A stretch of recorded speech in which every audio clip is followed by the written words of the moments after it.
It's been there for the last 5 years. We can't make it grow. We can't get ready to take it on, but we still have to look after this guy, and we do.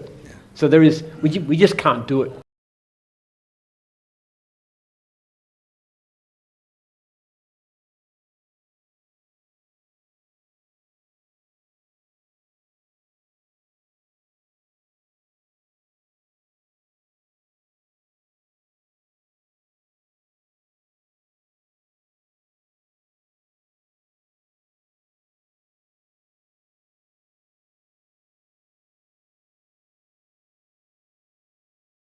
Yeah, there's been another division too, which was site solutions. No, you just mentioned about traffic control, maybe. No, the one about setting up houses for display. Oh, display. Oh, it was interior design. Interior design. Yeah, we had 4 franchisees in that, and they just didn't work out as a division. Well, you had 2 franchisors who come out of that who were stars. Yeah. Nicole and, so what we actually did with that division again is we actually got them all cleaning franchises. And 2 of them have come to about 2 of our top franchisors. So that's Nicola's one, if anybody knows her. Nice. She's come out of that. So in a sense, no, we can't abandon franchisees, but what we can do sometimes is help them to move to a different division which is more lucrative. Which division are you joining? Pool care. Oh, you got no worry about pool care on it. I don't worry. Can't about that. They just hit 150 franchisees, so it's a pretty big one. Doing very well. Yeah. Thank you. Good leadership and breadth. It's a great division. Yeah. Great question. Go for it. G'day. Curious on your book, and so a few questions in one. How did you sort of discover an interest in that? I guess, are you planning on doing more writing or more study? And I guess, where do you hope to take that, or do you see any, impact, or, how will it affect the world? This is a project that's actually, in a sense, is the reason for Jim's group. I did a PhD back in the 70s, early 80s, trying to understand the reason for the rise and fall of civilization, and came to the conclusion that it's a biological phenomenon. So ever since then, I've been researching it, taking part-time, whatever days I could snatch from the business, writing. I've funded a research institute. We're currently spending about $3 million a year. And what we're doing is developing a treatment which will help people to cover things like drug addiction and certain kinds of depression by mimicking the effect of food restriction, which we're studying on rats. Among other things, it will be something that can turn the birth rate crisis around. So I'm actually in the process of finalising a book called Birth Rate Crisis, which will be out early next year, which will talk about a radical new way to understand why fertility is coming down all over the world and what to do about it. So it's still very live.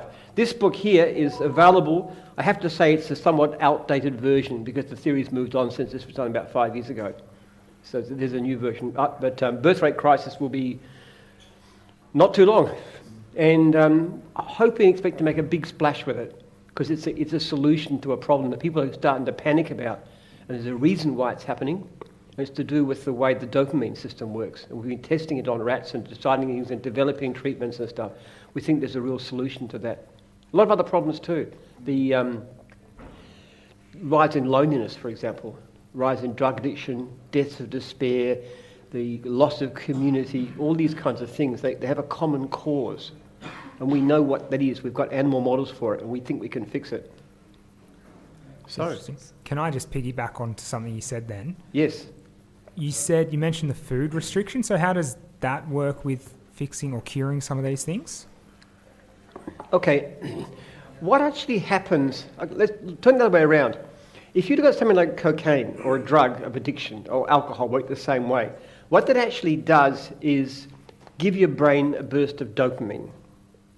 And the brain doesn't like to be imbalanced. So if you keep on shoving dopamine into your brain in these surges, and a lot of things can do that, drugs, alcohol, even social media, porn, a lot of other things like that. What the brain does is adjust to it by becoming less sensitive to dopamine. And what that means is that ordinary things in life seem boring, uninteresting, children, family, living in the countryside, whatever. Now, what we want to do is the opposite. When you restrict food or you restrict those kinds of activities, the brain becomes more sensitive to dopamine. And therefore you find things like children, your partner, work more interesting, more rewarding. not boring anymore. So that's kind of like the neuroscience behind it. So what we're doing actually, one of the things we do is we take, we've been testing about 1,000 different drugs. We put them into little compartments with human brain cells. And we look at the epigenetic effects on the brain cells. So we looked at the effects of food restriction.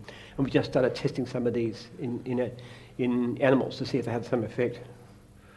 So it's a very Just a small hobby. That's a very brief talk. But we think it has tremendous potential. We think things like drugs become a lot less interesting and attractive if your dopamine system becomes more reactive, because you'll find ordinary life more interesting. So life becomes your dopamine. Right. Sorry? Life becomes your dopamine. Life becomes your dopamine then. Ordinary life, like work, for example. Yeah. Like if you do a routine job, it's not boring. It's interesting. You put your heart and your soul into it. If you've got a more reactive dopamine system, you're better at work, because you get more interested in your work. If your dopamine system is very unreactive, you tend to find that boring. I want to be out socialising or gambling or drinking or All the fun stuff. all the stuff that makes you feel good in the short term, but worse in the long term. See, one of the things I'm very interested in is the science of happiness. Why people are happy. Now, people think that you're going to be happy if you have more money and you've got more stuff and you have more excitement and you have more thrills and more alcohol and all these things, stuff that makes you feel good short term. The trouble with all these things is they deactivate your dopamine system and it makes you less happy overall. So the things that make you happy are things like exercise, family, friends, sense of purpose, sense of meaning, meaningful work, all those kinds of things. Being outside, contact with nature, all these things are proven to make faith communities, being part of a church, those kind of things. They're all the things that are, in a sense, you have to discipline yourself to do the things that you don't want to, but overall you're happier if you do. Very interesting. Thank you. Yeah. It is. So we've got a thing called Conversations with Jim Penman as a separate podcast and a YouTube channel where all this stuff's on there. So he goes into it on there if it's something. If you're interested in it as well. And biohistory.org is the website too as well. There's some stuff and some videos on there too, so it's worth checking out. Cool. Who's got a question for Jim? Go for it. So you've built this amazing Australian business from the ground up, right? Don't know how many years, 40 years? It's 36 years since that we franchised, yes. But I was actually, Jim's Mowing is older than that, because Jim's Mowing was originally Jim Mowing. Yeah. Me with my beard and the hat and putting out leaflets in letterboxes. That's how it started back in 1982. So, for my question is, at what point through your journey did what you've created become your vision? No one point. So it just evolved? It's just very gradual. It wasn't one breakthrough. It was thousands of little tiny decisions about what you do, how you do a job better, how you put people on better. Franchising was a big step, largely in self-defense. But when I started off franchising, somebody asked me how many franchisees I might have one day, and I said maybe if it works well 100. Yeah. So we've got 5,600 plus now. I don't even know the number. Yeah. It's just growing. It's just astonishing how well it's done. But I didn't have, in a sense, I didn't have the vision. I think if you look at vision, the one vision I had from the beginning as a franchisor is that I was going to do everything I could to make my franchisees into raving fans. That was kind of the idea. Yeah. I said, what could you do? What system could you devise that would be maximally good for franchisees? Yeah. And that's the vision. Well, I think you've achieved that. I think we're achieving it, we're moving there. If anybody asks me what my goals are, I wouldn't say having a certain number of franchisees. If I had the ultimate absolute goal, I would say that every single one of my franchisees would be totally happy with their business in every way. That would be my goal. I don't expect to achieve it, Yeah. but that's the goal. Yeah. It's like you go out and it's like you look at the Southern Cross, okay? That's the way to south. You don't expect to reach the Southern Cross because we haven't got space travel at that level yet, Yeah. but it guides you where to go. Yeah, and it's also like reach for the stars. You won't quite get there, but where you do get to will be exactly where you should be. Anyway, Yeah. so. And I think that's an important point about any business too. Yeah. The people who run great businesses are not the ones who say, yeah, I give great customer service and I do everything really well. It's the ones that say, how can I be better? Yeah. Yeah, I give great customer service. I'm 4.9 on the scale. How could I be 5.0? How could I do even better? How could I even more referrals, more raving fans? How can I charge more money? Make more money per hour? That's right. Always wanting to improve. That's the nature of the thing. Yeah. Thanks, Jim. Good question, good comment. Got a question, guys? Feel free to come up and ask Jim anything you like. Yep, Yeah. go for it. Hazmat, growing division. Very lucrative division too. It is too, yes, absolutely. Make very good money. Okay, light-hearted one for you, Jim. Go ahead. If aliens landed and demanded a Jim's division on their planet, which service would you pitch them first? Well, it really depends. That is we never had a that good one. one. I would put that one down. Write that one down, yeah. Nobody asked me. Look, I'd have to say, the first thing I would do is work out what the aliens wanted. It's going to be a very logical answer. Because, for example, if they have very lush gardens and they enjoy gardening, well, Jim's mowing. On the other hand, if they keep little pets and that was their biggest thing, I'd say dog wash would be a great one. If they need electronic stuff, I'd say so. I'd look to the needs of the individuals, the people concerned. So, what are aliens like? You tell me, and I'll tell you. They probably have a problem with hazardous waste too, so I definitely put you guys in. Very good original one. We love that. That's one. a very That's good a really question. one. Cool. Nobody's ever asked that one. They definitely haven't. You got a question for Jim, guys? Feel free to come to the I did microphone. ask for the Easy curly as that. questions. This lady, Very she well thought definitely out. delivered that one. Very well thought out. Got a few online too, which we'll get to in a minute too. It's not an alien one, but what's the hardest truth you had to tell yourself to grow? I make terrible mistakes.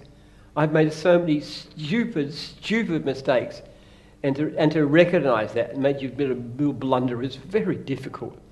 Particularly going into things I don't really understand or know very well. Things like trade exchange, like a factory to make fiberglass trailers, like psychology teaching institute, like all kinds of things that I've gone into. The hardest thing is just to recognise you're dumb, all right? And sometimes I'm really, really, really thick, and if you don't believe me, ask my wife, she'll tell you. Somebody asked me once, do I ever have any danger of being, getting swollen-headed from so much success? And I say, not married to Lee. No, not possible. Too easy. I got another one here, if my phone unlocks. Just in terms of our own careers here, like we're all starting out now. What do you think the best way is to turn a one-off customer into a repeat long-term client? I just make them get raving fans. You see, if you go into a job, what's your division? Pressure washing, window cleaning in Sydney. You just got to do a job that they can't think they could get done. It's like when I would do lawn mowing jobs and people would say I never knew my lawn could look that good. And I would just do all kinds of things that people wouldn't even dream about. I'd get the grass from the cracks in the driveway with a brush cutter and blow them off. I'd cut back the overgrown edge from the nature strip. I didn't even know there was an edge there, and I cut it back because I knew there was one under there. I do things of that nature. If I did gardening, I dug it over. I know it's not ecological, but what people wanted, you dug it over, you showed brown earth. I had a way of doing it really quickly.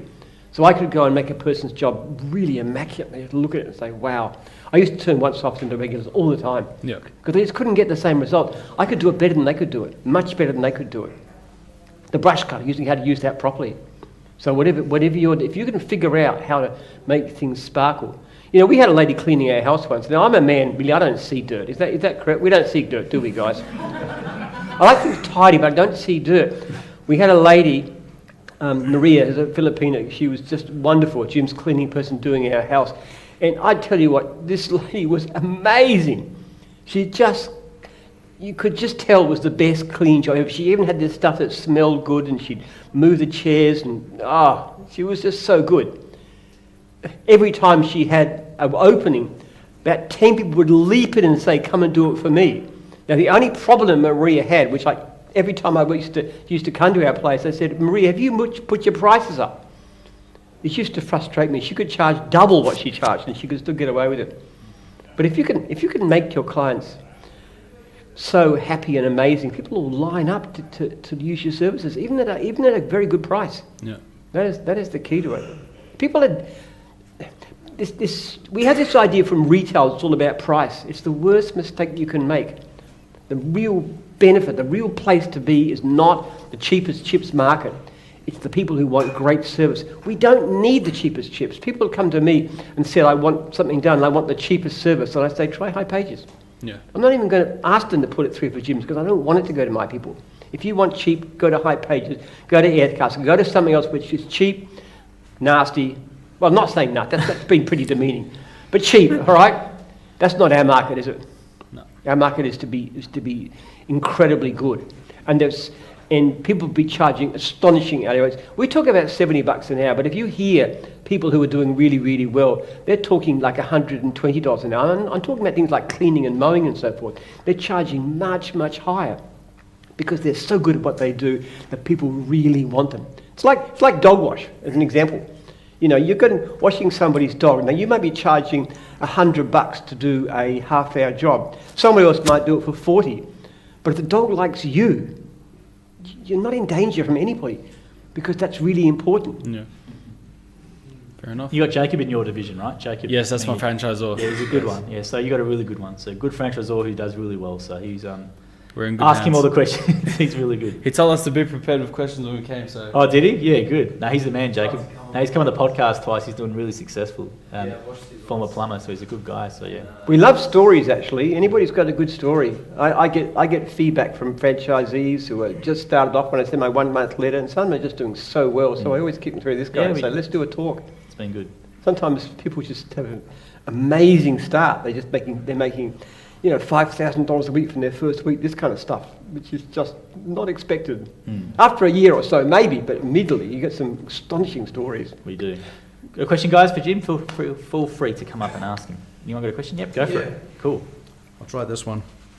You fund, as you just earlier said, epigenetic and dietary research into civilizations collapse out of your own pocket.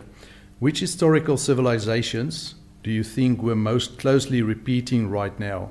We are most closely repeating right now. And what personal habits do you follow because of that research? Very good question. I like that one. Yeah, that was always going to be a good one. Very good. Yes, okay. The greatest historical analogy for us is the collapse of the Roman Empire. And it shows the same process, the same thing that was happening in late Roman Republic and the Empire is happening now. You have a wealthy, highly commercial civilization. You get an initial period of great creative ferment, like in the Golden Age, which is in the 1st century BC, which is creative, amazing, like our common culture. But then after that, you get a decline in the work ethic. People moved from the city into the countryside, into the cities. They're replaced by these vast estates owned by slaves. The birth rate went down, particularly in the cities, particularly amongst the wealthy people, went down. You get a flight away from family. You got a retreat from the virtues of honesty and the republic to one-man rule, because you get more personal loyalties. The economy starts to slide, and you go back to, and then the whole thing disintegrates. The same process is happening right now for the same exact reasons. What you've got to do personally about this is to live a life, which is what I was talking about before, which is fairly disciplined. In other words, disciplined work, staying away from, what do you call it, sexual adventurism, just with your partner, all right? Marriage, and sex and marriage only, that's a very powerful principle.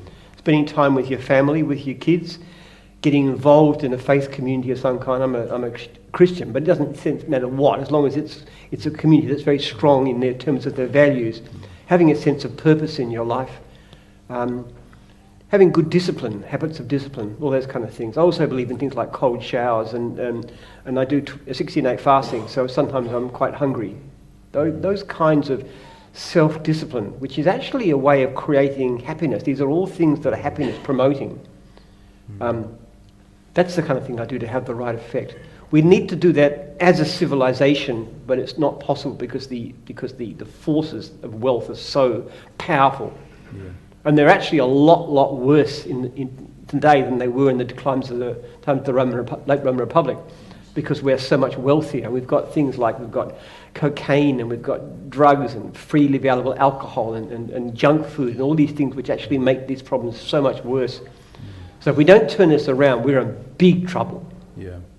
And just to follow on that, when you had the slide up today, when you introduced yourself this morning, and the big slide was on the screen, and there was obviously a photo of yourself in the early days when you just started, and there was also the front of that book, the cover of the book was on there, and so it was you on the slide, and then you in person, and then the book. Is that Julius Caesar on the cover, or is it you? Because you just look the same. That actually does look too. Yeah, that's a pretty good observation. That's Livy. Sorry? That's Livy. Oh, Livy. Okay. Livy, yeah. But it So- could be Jim. Because I thought it might be you. I'm pretty sure it's Livy. I've forgotten who it is. But it's Livy. He's very Good right. observation, isn't it? No, he doesn't have a beard. Looks very severe, doesn't he? Yeah. Well, you look like that this morning. Thanks, Jim. Well, Good observation, that one. thank you. I like that one. That's a good one.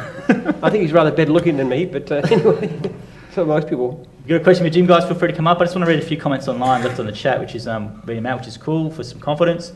Kevin's gone. He goes, I've got a mowing franchise in Adelaide Hills. I was in that room only 6 months ago. One question I get asked often is, have you met Jim? And I said, yes, I had dinner with him. And I always hear the last guy was cheaper, but you're still calling me about regarding pricing. And Jason Anthony's gone, I was in that room 1 year ago. It was the best mood I ever made, which is great to hear as well. So we've got a question for Jim, guys. Feel free to come up and ask him anything you like. Anything on your mind, go for it. Got plenty of time.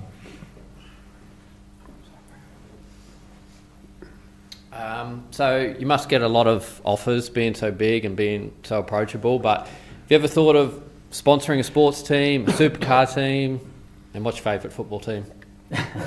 The answer is no, because fundamentally we spend your advertising money in the most cost-effective way possible. For businesses like ours, the way you advertise has to be where people are looking for your service. Whatever it is, lawn mowing, cleaning, dog wash, hazardous waste, whatever, okay? So cost-effective advertising, I would never spend money on sponsorship when I could spend it better somewhere else. Franchisors are actually able to sponsor local teams, but we do need the vote. The franchisees in the division have to vote to do in favour of it. Because let me give you one example. We had one particular franchisor who sponsored two teams. One was a women's basketball team, and the other was to do with boys, to do with life saving. It just happened that two of his children were in those teams. So there's a severe conflict of interest in. That's why he brought that rule in, by the way, that says you must get approval. Now, as far as I'm concerned, sorry, I have absolutely no interest in those kinds of things at all. No, fair. I'm a very nerdy, bookish sort of person. I'm not a sporty person. I love reading. I love listening and talking books. I'm interested in politics, current affairs, science, everything. Squash is your only sport, really, isn't it? Yeah. And I'm about to stop playing because last time we played, he just exhausted me. This guy. We played last week. I'd hope so, yeah. He's not too bad. He's really good. I get him on the shots, but he wore me out by the third game. Yeah, no, Jim's very wild. He's very slippery in the court. Cool. But, Thank you. Yeah, no, but that's a good. But in the past, we've had mowing. Mowing sponsored Richmond, so you know the Swinburne Centre now. There used to be the Jim's Mowing Oval. Okay, So you'll see that photo a lot, which goes with Jim with all the trailers and stuff like that. That was at Punt Road. So that was Jim's Mowing, and they sponsored the ball 1 year because that was what the division decided. And you got Jim's Test and Tag sponsored. Wasn't my decision. Wasn't his decision? Everybody assumed I was a mad Richmond fan. Yeah, they kept Richmond going. fan. See, you go for Richmond. Nothing Yeah. to do with it. I would not make a decision based on what I wanted. Yeah. They actually give you invites to the president's lunch, and you can go up to this very special place, have all this food and stuff. I just didn't even use it. No, you didn't know.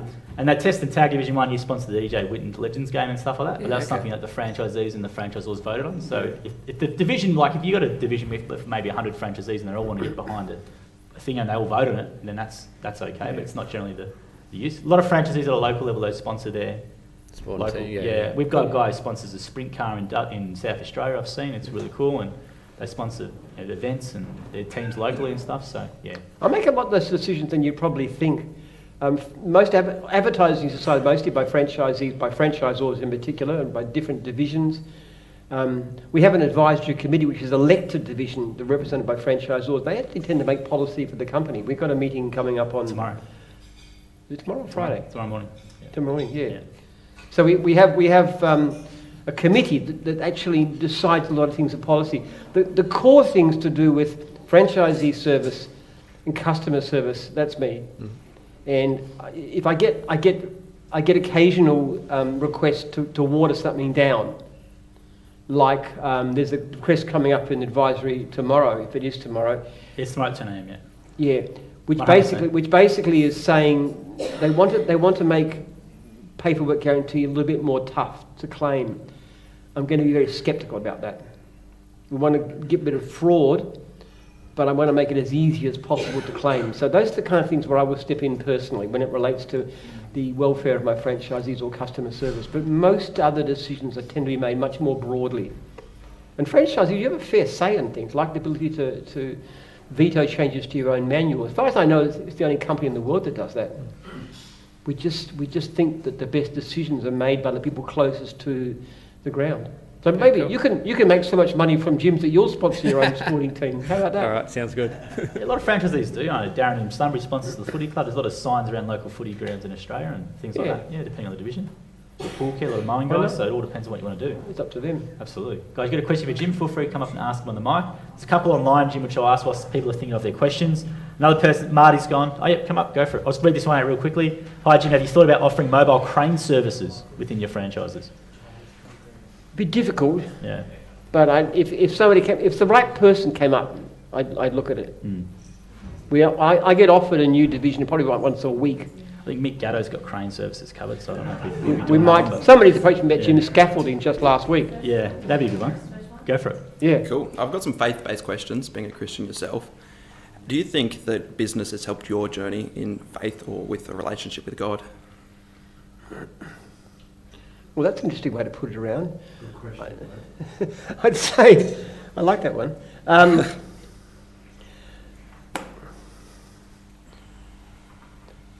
I think when you make a decision which is the right decision and you do it for moral reasons and then it turns out to be a great business decision, that's very faith promoting. It's like tithing, for example, which is a biblical principle which I strongly believe in. I just have found from practical experience that if you really are under the most extreme pressure and even you're having trouble paying other bills, if you pay your tithing first, somehow things come out good. So my experience of business is very powerful that if you do the right thing, then God will look after you. There's a story that's in the book actually, but I did want to mention in this regard. It's when I first started my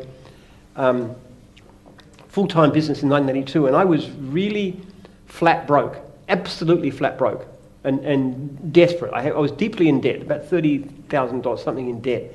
Had no assets, no nothing, newly married, very, very bad situation to be in. I had a mower and brush cutter, which were on their last legs and they broke down. It was just before Christmas, 1982, so I went to the only place anywhere near that was open, because I had to have equipment or my business is dead. And I went in, the guy was very busy. He gave me the price on the mower and the brush cutter. He added them up. I took that to the cashier. I paid the amount.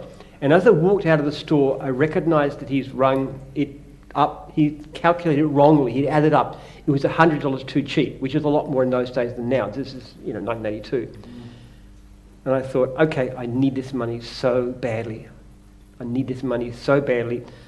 That's it, just my good luck. Drove all the way to the next stop, which is quite some way away. Got my mower out, put it on the nature strip ready to start, and I thought, God does not mean me to do this. This is not right. Put it back in the thing, drove all the way back to the place, it was up in Greensboro, walked in, found a bloke and said, listen, you added the thing up wrong. This is how much it is. Here's $100. And he was very appreciative. He said if I hadn't done that, it'd come out of my wages because it was more than the margin on the thing. Walked out and I thought, okay, all right. Was that a good decision or not? That very afternoon, I was talking to a guy who was doing things with office machines, like photocopies and stuff. Now, I mentioned that I was doing leaflets, but I didn't mention anything about the fact that I was pretty desperate financially or anything like that. Out of the blue, this guy said to me, okay, look, I'm going to do some leaflets for you. Now, I don't know why he asked that. Maybe it was whatever his motivation, maybe I thought it was future business or what, I don't know. He said, I'll do business for you. Not only did he offer to do it out of the blue, but he actually told me how much he would do for me. And the value of those leaflets were $100. Now, I don't know if you can comprehend that. It was not even the $100 that mattered. It was the fact that, my goodness, somebody's there. Somebody's looking after me. If I follow him, if I'm faithful to him, then somehow this thing will work out. And at that time, you've got to think it was really a desperate situation. I was broke, deeply in debt. $35,000, you could buy a house in those days. I was really badly in debt, supporting a wife who was a student, desperate situation. And I knew that if I did what God asked me to do, then somehow he would look after me. How incredibly unlikely it would seem. And I've had other experiences like that, where somehow there's a blessing that comes. There's things that you know about you couldn't know about. And business is a great time because sometimes you're tested. And there is a temptation to do the wrong thing, and there always will be. We all face it. But you look. So yes, great question. That's I love incredible. that question. Can I ask one more, please? Go ahead. Is there any action, or to follow up that question, and you probably mentioned it, but any action any business owner or any of us could do to help honour God in business? Oh, lots of actions. What's your name? Toby. Lots of actions, Toby. Work hard in your calling. Yep. That's a very strong biblical principle. The parable of the talents, where we use the abilities that God's given us, money and everything, all our abilities are held in trust. We use it for His purposes. So you work in your calling, you honour what you do. This is what Paul says, actually. Work hard in your calling. And he was a tent maker, so he was all into that. So you do your job, you do it honourably, you do it well, you pay honest taxes. I know there's a tendency, we get a lot of cash money in the business, and that's a temptation, it really is. Especially now with GST and everything else. It's so easy just to take the cash and not. God asks us to live an honourable life in every sense of what we do. We give good service to people. That's the nature. Doesn't really have to charge cheap. We can charge a lot. That's my view of it. But we give very, very good value in terms of everything we do. We're completely honest with every level, with our taxes and every other way.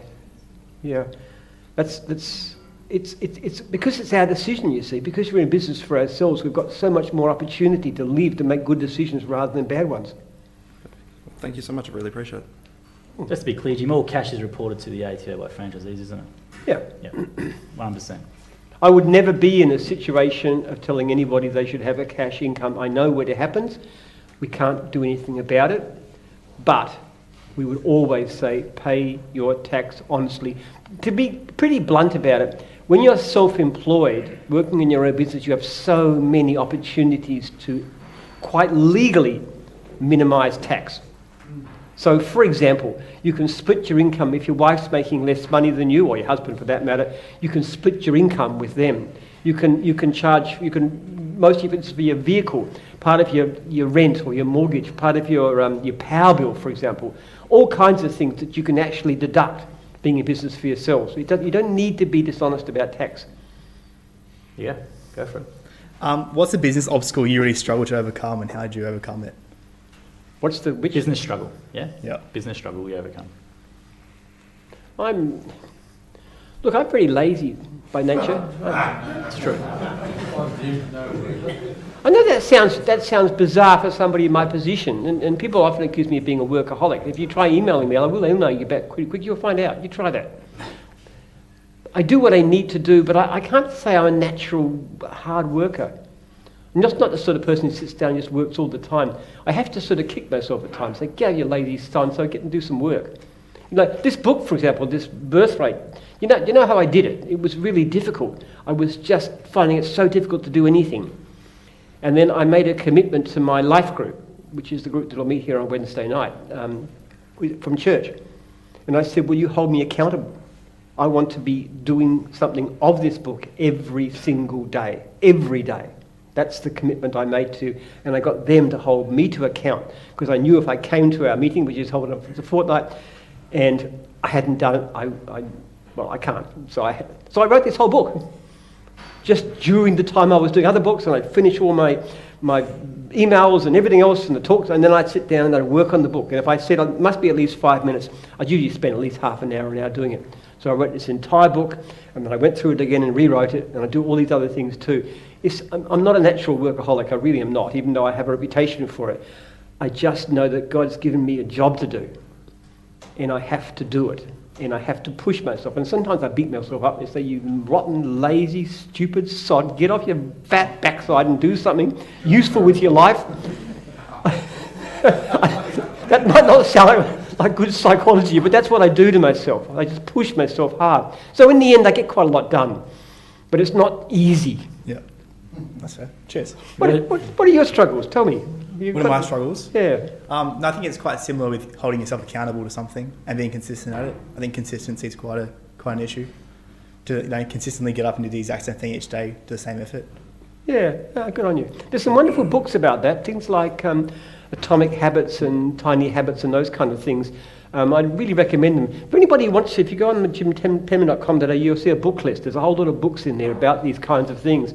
And I listen to talking books a lot and read a lot. So I'm always hearing things that are trying to drill these ideas into my head. It's not easy. Life is a struggle.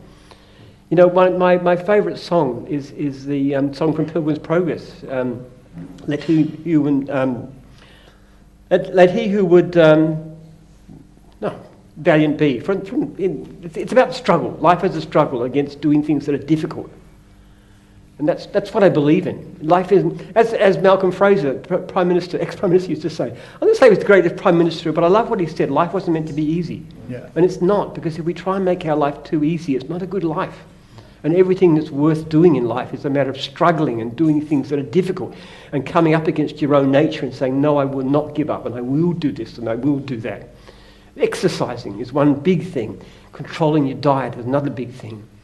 Just working on projects that matter, working on the things that are important. See, there's a whole lot of things, you know, the idea, everything you have to do can be divided into things that are important and urgent. Now, for example, the problem we have is that we tend to do the things that are urgent, but the real place we have to look at is the things that are not urgent but important. Things like my book, those kinds of things, you don't have to do it, but it's really worthwhile doing. Easy to do the things that are urgent, they just come up and you just do them. But it's the non-urgent, important things that make the difference. The things you don't have to do, but you choose to do, because that's the kind of person that I am. Yeah. Yeah, great question. We do have a day in the life of Jim on YouTube. It's pretty good, actually. 45 minutes, good watch. There's so many good questions today. I don't know how I'm going to choose these ones. They all get a prize, which is good. Go for it. First of all, just want to say thanks for the opportunity, Jim. I've got a pretty young family, and I've got a 1.5-year-old and whatever, but I don't really want to neglect her at all. So it's just like, do you have any advice on starting a business from scratch and just navigating, still being there for your child? I'd say you've made one of the wife. best decisions that you ever could make, doing what you're doing now. Yeah. In fact, the new book that's just come out that you've all got a copy of, starts with an anecdote about exactly that kind of situation, where a guy who's working as a retail manager, actually was a supermarket manager, working incredibly long hours, and he quit because he wanted to spend time with his son who was growing up, who was 4 at the time. Yeah. And it's made all the difference in the world. I do not believe, there's a saying that goes, no other success can compensate for failure in the home. The book is actually called No Other Success, which is based on that particular statement. I don't think people overestimate the value of material success. I don't think it's important enough. You should ever neglect your family, ever neglect your partner, ever neglect your children, ever neglect what's important to life. You can make a very good living without ever compromising on that. Yeah. We'll show you how to do it. We don't expect you to work 100 hours a week. We don't want you to work 100 hours a week. We want you to have time for the things that really matter in life. And it is possible. Now, I have never neglected my children. Sometimes I actually, too much. What happens is I got divorced, wasn't my decision really, and I was incredibly devoted to my children. So when I see them one day a week, my wives that I had subsequently find it very difficult because I was so focused on my kids. So yeah, I go through the same thing. My kind of blindness. But the fact of the matter is, no, I've never neglected my kids. I just didn't even think that's a decision that I could ever make. Kids are just more important than anything. Family is more important than anything. Definitely. People have this idea that you keep on making more and more money, and you got more expensive stuff and toys and a better house and and you say it's for the sake of your children, but honestly, they need you more than anything else. Have you got kids? Yeah, I got a 1.5-year-old. Yeah. I currently work from home. Which is great. So it's like stepping away from home is like, how do I find that balance now, where my daughter gets so much of me now? Where do I find it when I'm now not going to be at home? But you're going to be at home a lot. Yeah. You don't need to work ridiculous hours, nor should you with a little kid. Yeah. You can be very flexible. You can work perhaps when your partner is home, for example. My daughter and my son-in-law have got an arrangement whereby he works 4 days a week, she works 2-3 days a week. And so most of the time, the little girl, this beautiful little girl, Cassie, she's just gorgeous. She's just turning 1. Somebody's with her almost all the time, and they've got a little bit of help otherwise from that. But they've made that decision, and they don't live rich lives. They live very simple lives, but they have plenty of time for their kids. Sarah says it's the happiest year she ever spent in her whole life being with this beautiful little girl. Hands down. Who was really so good-natured, I must say. I keep on saying to her, this next one is going to be absolutely horrific. It's got to be by comparison, because little Cassie is so good. But it's wonderful to be a parent. There's no way anything that you make, any money that you can make up for not being with your little girl as she grows up. Absolutely. It's the greatest blessing and joy of your life. It's meaning too. And in another 20 years' time, when she's grown up and you've seen what a beautiful human being you've created, what greater purpose can there be than that? There isn't. So you're in a good situation. The man who works from home looks after. I love that. What too. division? Pool care. Pool care. Yeah. Yeah, nice. Yeah. You don't have to work crazy hours. You work a good 40-hour week. You're working from home. You don't have to travel an hour to get to work and back. You've got plenty of time for your kid. Yeah. And you can be part-time if you wish to. It's not difficult. You can make very good money. The main thing is, my belief is, you keep your material desires under control. Yeah. That's the main thing. Don't think that you make more money, your daughter better off. No, your daughter leaves you. She doesn't need stuff. In fact, one of the things with my kids is that I'm very, put it this way, they know in some theoretical sense that we're quite well off, but they see no sign of it. Yeah. No sign. We had somebody who actually came to the house the other day, and they didn't know who I was. I don't know how that happened exactly. And he's looking at this thing. He said, could that be the real Jim? And then my wife said something about, don't forget to put the washing on the line. She said, it's not Jim. That couldn't possibly be. Because Jim would never do such things. So, I really try and live a very ordinary... And that's one of the best things you can do for your daughter too. Absolutely. If you have too much money, you can make things too easy for her. She's got to learn to help. No, She's got to learn to be cleaning, doing the washing up. That's good for her character. Having too much money is bad for her. She needs you, and she needs responsibility, and no matter how much money you make, and I hope you make a pretty good living, you probably will. Yeah. But it doesn't have to be too much. Money should never be your top aim in life. Yeah. You've got the right start there. Good Thanks, on you. mate. Are you going to have more? Yeah, we'll have another one maybe next year. Ah, good man. All right, keep going. You know, one of the nicest things, Dan Cale, is Dan speaking this week? I don't know. He does the mowing one now, but yeah. He does the mowing club. You'll meet Dan Cale, who's the head of the mowing division. He's a lovely bloke. You know, one of the nicest things he ever told me is they've had 2 boys, twin boys. And you know, and partly under my influence, because I am a big talker of such things, their middle names are David and James, which is my legal first and second name. So isn't that wonderful? Well, I think the wife didn't want to, but he said Jim had told me to do it, so they did it, and twin boys come out. Yeah, that's what happened. And he's doing pretty well, Dan. So he should be thankful. He's got 4. Well, he's early 30s and he's a multi-millionaire. He hasn't done too bad over the Jim. Yeah, he's done all right. It's a good little tribute. But I think actually the achievement of his children, he's got 4 children now, and he's a great husband too, and his wife is wonderful. I think that's actually... But in pool care, it's a good story, because Brett... Have you seen Brett's podcast on YouTube? I've watched them all. Yeah, great. So Brett built that division. So he was an IT guy, stressed, and he took that division over at 12 franchisees when he had 3 young girls. So he built that division whilst having 3 young girls, and I've met one of his girls, Skylar, lovely family. So he had the lifestyle, he had the flexibility, even though he's building a serious business, but he worked it around that and made it a lot better for You know one of the nice things about... I'm really waiting for your question too. No, but you know, one of the nice things about our kind of business too, they don't expect you to be too flashy. There's a book called The Millionaire Next Door, which is about typical American millionaires, and they're actually much more like us than they are about your tech bros and so forth. People who are often tradies and who've done well out of it. And the great thing about, we don't have to dress up. We don't need the expensive suits. We don't need the impressive cars and the houses to impress everybody else how successful we are. Because all we people care about is that we're not expected to be too flashy, are we? Nobody wants to see somebody turned up to do your gardening in a 3-piece suit. It'd be a bit silly, all right? Or in a very flashy car. They just think you're overcharging them. So we're not expected. And I think that's one of the great things about what we do is that we can earn pretty good money, but without the expectations that we've got to waste the money on things that are not necessary. So we've got more to spend on our children and our families. I've got 2 questions. Firstly, I just want to say hello to Jacob, because I know he's checking up on us, make sure we're attending. He's watching this now. You've got proof you're there, so you don't have to do the QR code tonight, it's all right. So just quickly, with new franchisee owners, what's one thing clients value the most that we often may overlook?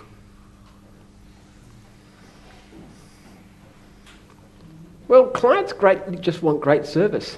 I don't think most of my franchisees overlooked it. If you've heard me talking this morning for what you probably think is far too long about customer service, I think most gyms franchisees are pretty indoctrinated.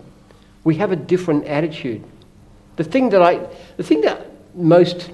I'm most proud of about gyms is not having nearly 6,000 franchisees. It's the fact that most franchisees and franchisors share my peculiar values, which is very obsessional about customer service and very obsessional about service to franchisees. So I think most franchisees actually do understand that. Because I know that when we have this business system where we sell surplus leads, all the profits from that go into what we call the branding fund, which helps to fund things like the social media and everything else. So it all goes back to our franchisees. But when we have great trouble in getting independents to act in the way that our people do, because their levels of customer service are significantly worse. Like at a scale of, we record it, there's an office down there that I go into it every day, and their average star rating for gyms franchisees is about 4.8, something, 4.7, something like that. The average rating for the independents is about 4.1, which means that 4 out of the 5 clients are happy, but their failure rate is vastly worse than our franchisees. So I do believe our franchisees, because we select, because we train, because we coach ongoing, I think most franchisees are pretty good on these sorts of things, comparison with the general public. And I know that when I get feedback, if I give a recommendation to anybody, family or anybody else, typical reaction is, yeah, they're great. And most of you will be very good. By the standards of business, you will be very good. And I think partly because of the selection process and partly because of the indoctrination and the coaching and the complaint system and the surveys and everything else, most of you do give very good service. And I think most franchisees do understand that. Okay. And a little off topic here, but are you ever thinking of bringing the beard back? If I brought my beard back, I'd look like Santa Claus. It'd be white. You've still got it on the shirt. I reckon bring it back one year. You tried for a bit. I don't know how it went. It was a bit wispy up here, and that was it. Yeah. Oh, I think it'd probably grow, but it'd be white. Yeah, it'd take a while. But listen, you want to know the story of the beard? We've got a fake beard in the office. No, I see you've got a fine beard there, which is great. Keep it, definitely. Thank you. We actually did at one stage consider making it compulsory for all of our franchisees to have beards. But I tell you what, the women were really fussy about that, so we didn't go ahead with it. I grew a beard back in 1982, basically because my first wife, or fiancée at the time, liked beards, okay? In the year 2000, it was starting to go grey. I was single, not my own choice. I needed to get married again. I did not need to look any older than I was, so I shaved it off. So it's completely to do with women, isn't that right? No business ideas at all. Keep the women happy. There you go, good question. Thanks, Alan. Yeah, go for it, come on. Good evening. Good evening. It's great to be here. One of my brothers from Nigeria. Yes. Yes, we were talking before. I like your faith. I'm really inspired by your Christian belief. My question is, do you think that your faith in Christ, has been a blessing to your business? Oh, yes. It's the absolute core. Look, I look at myself and I see monumental failures and weaknesses. I'm not a naturally hardworking person. I have very poor personal skills. I offend people a lot. I've been divorced 3 times. You've got to tell you something about a person who's been not my choice, okay? And my very happily married 24 years too, but Leah's a saint, and even then she finds it hard to put up with me. I've got many failures, many weaknesses. I do believe that the attitude that's built from my Christian faith, the idea of service, particularly to my franchisees, has been the absolute core of my success.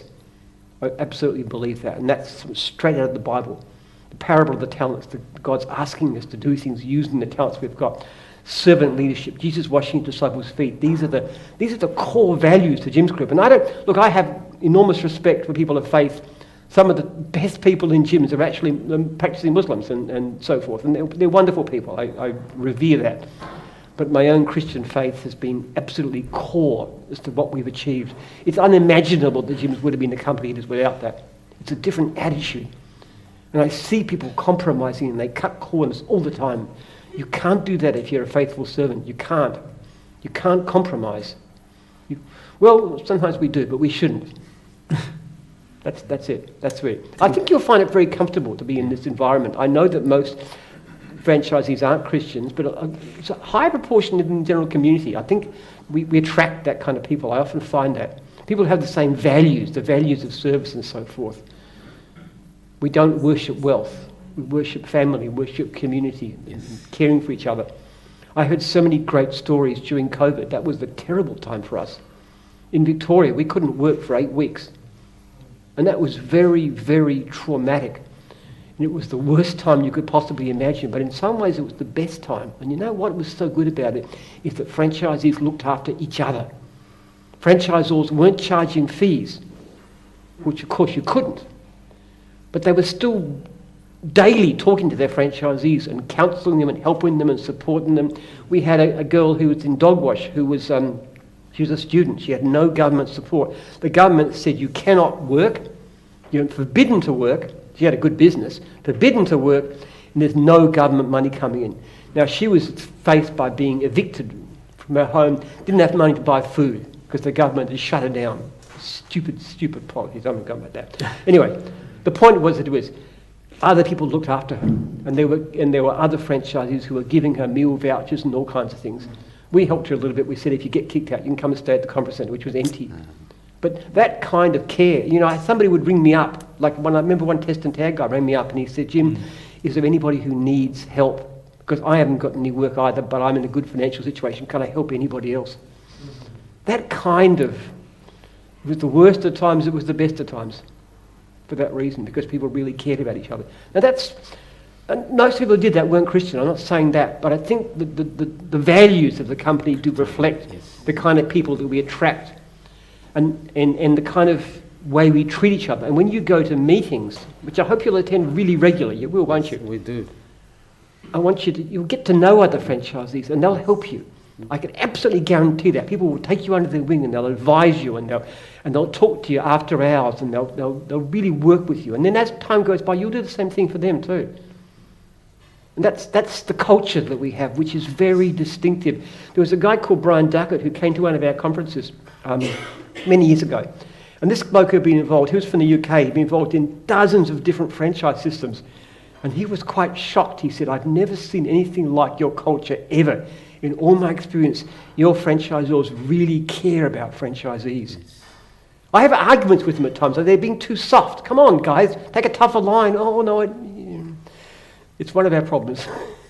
Thank you so much. Good question. Real quick one online, Jim, from Michael. What happens to a franchisee that gets terminated but still continues to pose as a franchisee? I think Michael's in car detailing in Adelaide. Good franchisee as well. Well, if you tell us about it, we'll take legal action. Yeah, so legal action, but we've got in-house lawyers. We'll send them it's the one thing we will not tolerate. Okay, that's it. Email compliance, Michael. Cool, go for it. Hi, Jim. Michael from Sydney. Look, I've seen your logo and I know your logo from Sydney, and I really didn't know much about you, but the more and more I'm learning about you, the more and more I'm inspired, and I'm really thankful to have someone like you that's successful, that's also a great role model for all of us. So just want to say thank you for that.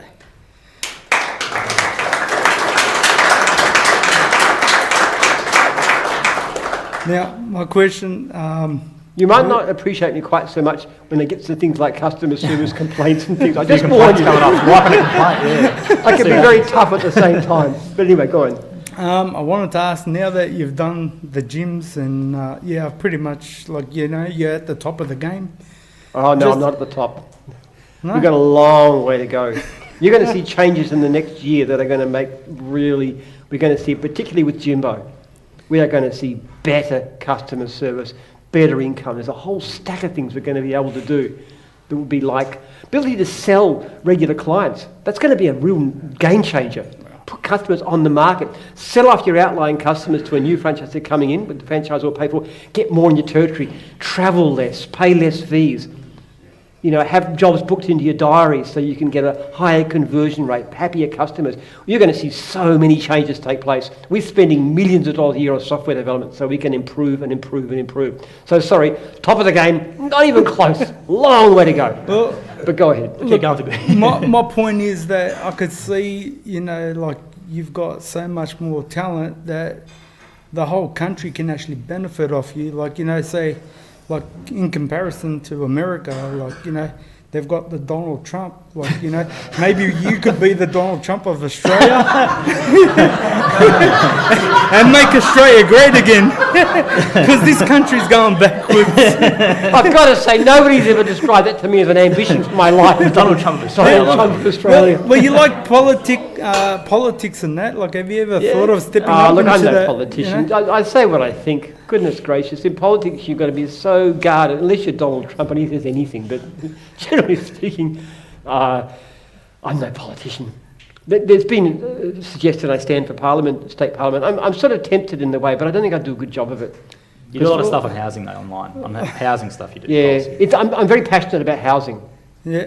Zoning is doubling rents, doubling the cost of housing. It's an evil thing, and I'm really pushing hard on that. I'm getting involved in politics, but actually becoming a member of Parliament, I just don't think I could do the job honourably. Well, there was a part too, that if you had your chance to actually be the Prime Minister of Australia, what changes would you do? What would you... Okay, well... We don't have enough time, but we'll try and try every week.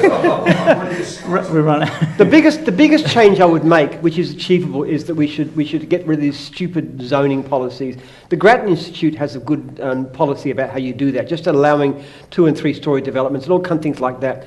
If we had housing zoning similar to somewhere like Houston in the US, our house prices would be half what they are now. That would save. You can imagine a person buying a house. We're paying an extra $500,000 to buy a house to put a roof over your head. That is insane. It is pushing profits into the hands of people who've got property, multiple properties, and they're seeing their properties going up and up and up and up in value all the time, and they're getting richer, and the poor sods who are trying to rent or trying to buy houses are really shafted. So that's the first thing I would do, is relax zoning, allow people to build, bring property prices down, bring rents down. We are paying vastly too much for those things. That is the first thing that I would do, and it's actually achievable, because I don't think most people want to have ultra expensive houses, high rents, people dying in the street homeless because they can't afford to rent. So that would be something. That's actually, though, it's a state matter rather than a national issue. What else?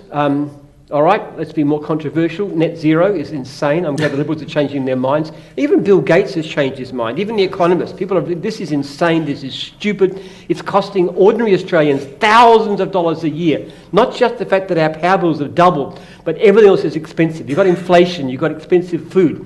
Energy is everything.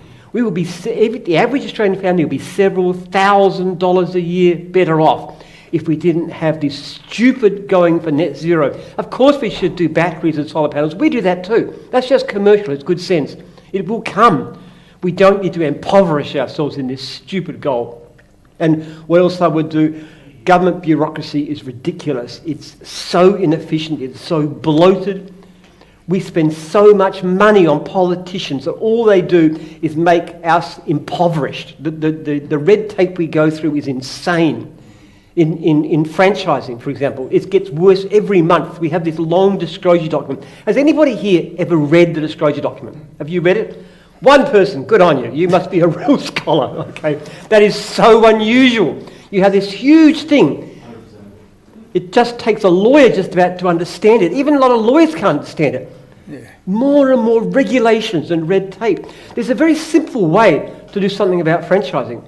All you have to do is to do what we do about our franchisors and you survey every franchisee every year in every division and post that on a public website. That one, which will cost the government nothing because you pay for it by the franchisor, would do 1,000 times more to get rid of dodgy franchisors who love the present system, because you have a disclosure document which is so dense and legalistic, you can bury anything you like in that because nobody reads it except for one individual over here, which I really congratulate you on. That is and the someone kind you of want to thing. do your books, he's a book. We need We need to get rid of government red tape. If we could cut bureaucracies in half, at the very least, because they're so fat and bloated and inefficient, they're doing so many things they don't need to do. If you do that, you could reduce taxes, you could put tens of thousands of dollars more into people's bank account. You wouldn't need to be borrowing madly to do stupid things. So basically, that's the kind of things I would go on if I was Prime Minister, but they'd never elect me. Well, that's what I'm saying. Like, you know, we need someone that actually has run business, is successful, and knows what to do. Whereas these guys, they've never had a job, and this country's going backwards. But if you put your hand up, I'm behind you. You are completely dead right about that, particularly on the Labor side of politics.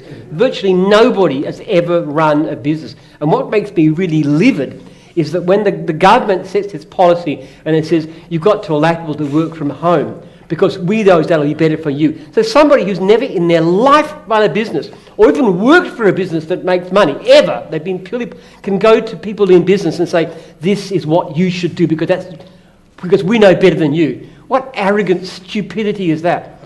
Now, we let people work from home, but that's our decision because we know what they need. It's not up to them to tell us what to do. Mm-hmm. So Liberal Party is better. They've got a lot more people in business. On the other hand, they also have... Well, let's get rid of their business. They're worse on zoning than Labor, quite frankly. They're worse because they've got too many people, fat cats, who are propping up the party with donations, who want to see prices of housing keeping on going up and up and up forever, which is brutally unfair to ordinary people, just enriches the rich. It's Robin Hood in reverse. Yeah. We don't steal from the rich and give to the poor. We steal from the ordinary battlers and we give to the rich. And there's so many government policies that do exactly that. It makes me really mad. But going into politics, I think I'd be terrible at it. I really am. Thank you, Jim. Thank you. Jack, we'll make this one the last one. You go for it. Scared after that one. It's fired up. Look, unless you're going to argue in favour of the zoning system, I think you're safe. No, mine's a little bit different. Neurodiversity. If you knew someone had neurodiversity, would you recommend that they come into gyms, and what sort of support do you think they could get? You're talking about people being like autistic and this kind of thing? Yep. What we found is that some... They struggle.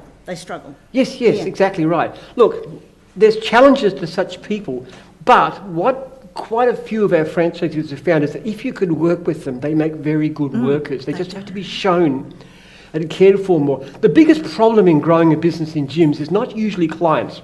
Most divisions have far more work than they can handle. It's finding good people. And I think we need to look at this area. It's a very good question.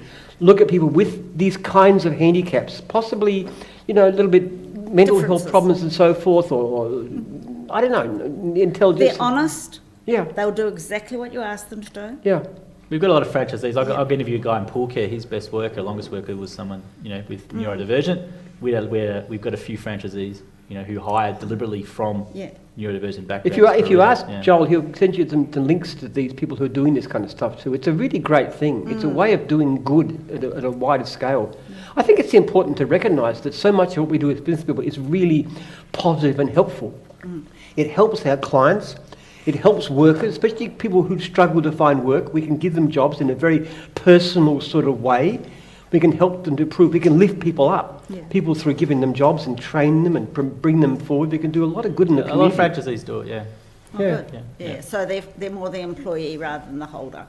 Yeah, well, I haven't. Franchise. The franchise holder. We had a lady mention this last week from Dogwash. So we've got some franchisees who I know struggle with ADHD and things like that, who are franchise owners. So I know Sammy, who you met today. Yeah, he's ADHD. That's what he's. Yeah, he's off the scale. Yeah, he's an energizer bunny, Sammy. So, so someone like Sammy, for example, he's ultra successful, and we have a lot of other franchisees like that. So, a lot of people actually do well than us who would do very badly at school. Like Dan Cow's an example. He dropped out at year 10 or when he was as soon as he could. But he's phenomenally good at what he is. He's just not very good at studying. A lot of young men are like that these days. Schools don't suit a lot of people. No, it doesn't. They've got a good character, they've got energy, they've got ability, they've got drive, but it just doesn't show up through the education system. I think one of the mistakes we make is we try and channel people along into this little narrow thing that you've got to get good at school and go to university and get a BA and this is the way you're supposed to go. It doesn't suit a lot of people.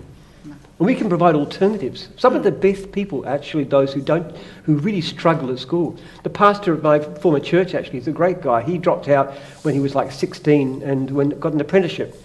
and he's now the head of this quite big organisation which has got a church, a school, all kinds of social welfare. So it's brilliant stuff. He's an amazing guy, but he just wasn't good at school. Awesome, thank you. That's a good question.